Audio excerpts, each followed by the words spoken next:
বাংলাদেশ সরকার এই দিনটিকে রাষ্ট্রীয় মর্যাদায় পালন করার স্বীকৃতি প্রদান করে।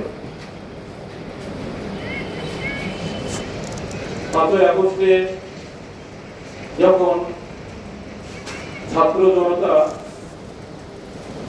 ঢাকা টু লং মার্চ এর ডাক দেয়, হাজার হাজার জনতা ঢাকার বাড়িতে নেমে আসে,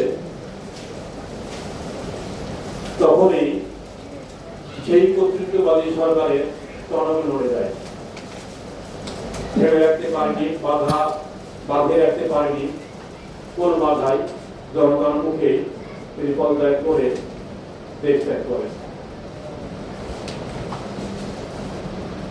এটা এমনি আসেনি, অনেক মায়ের কোল খালি হয়েছে, অনেক প্রশাসনের সন্তানরা জীবন দিয়েছে। তাদের স্মরণে আজকে প্রতিটা প্রতিষ্ঠানে এবং অফিস আদালতে তাৎপর্যের সহিত এই দিনটি পালন করা হয়েছে। কেউ জীবন দিবে, সে ভোগ করতে পারবে না। যে মারা গেছে সে কি বেঁচে আছে? যে দেশের কি হচ্ছে কি ভোগ করতে পারছে? মারা গেছে, আমি বিভিন্ন সুবিধা ভোগ করে বিভিন্ন ভাবে উনি মারা গেছে যে উদ্দেশ্যে প্রথমত কোটা সংস্কার, অনেক মেধাবী শিক্ষার্থী আছে, গরিব অসহায় শিক্ষার্থী আছে, তারা ভালো পরীক্ষা দেয় কিন্তু চাকরি পায়।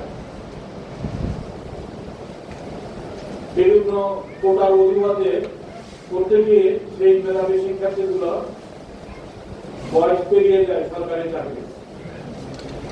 এই করতে করতেই শিক্ষার্থীদের মনের ভিতরে বিরূপ প্রতিক্রিয়া সৃষ্টি হয়ে গেল। তখন এক দফায় দাবিতেই এই ঘটনা ঘটে। যাই হোক, পরবর্তীতে আর যেন দেশের মাটিতে এই ধরনের কোনো গণঅভ্যুত্থান আমরা দেখতে চাই না। যারা আত্মহত্যা দিয়েছে, যারা রক্ত দিয়েছে, যারা জীবন দিয়েছে, আল্লাহ তাআলা তাদেরকে জান্নাত নসিব করুক। যারা আহত হয়ে আছে তাদের প্রতি সমবেদনা রইল, দোয়া রইল, ভালোবাসা রইল। আল্লাহ তাদেরকে তাড়াতাড়ি সুস্থ করে দাও, তাদের পরিজনের কাছে ফিরিয়ে দাও, তাদের পরিজনকে শোক সইবার তৌফিক দান করো। আমি এই প্রত্যাশা করব। এই দিবসটিতে আমরা সবসময় প্রথমত আবু সাঈদকেই স্মরণ করব, কারণ আবু সাঈদই একমাত্র 2 হাত সম্প্রসারিত করে বুক পাতিয়ে দিয়েছিল পুলিশের গুলির, তাজা গুলির রক্ত দিয়েছে, জীবন বাজি রেখে দিয়েছে, যেটা হয়তো বাঙালি সন্তান বলেই হয়তো সম্ভব হয়েছে। অন্য কোনো জাতির ক্ষেত্রে হয়তো এই সাহসিকতার পরিচয় দিতে পারতেন না।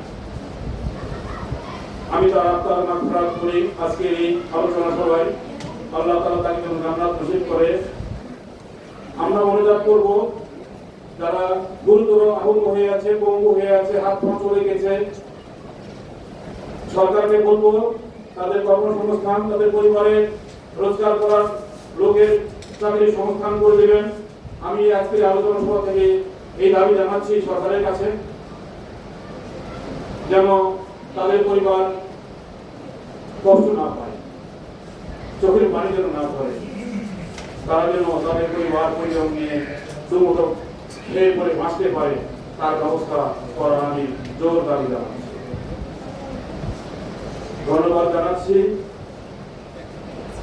আজকে তোমরা প্রতিষ্ঠানে শিক্ষকদের ডাকে সাড়া দিয়ে আজকের অনুষ্ঠানকে উজ্জ্বল করেছ, এই জন্য তোমাদেরকে আমি আমার প্রাণ ভরা অভিনন্দন জানাচ্ছি। সবাইকে সালাম, আসসালামু আলাইকুম।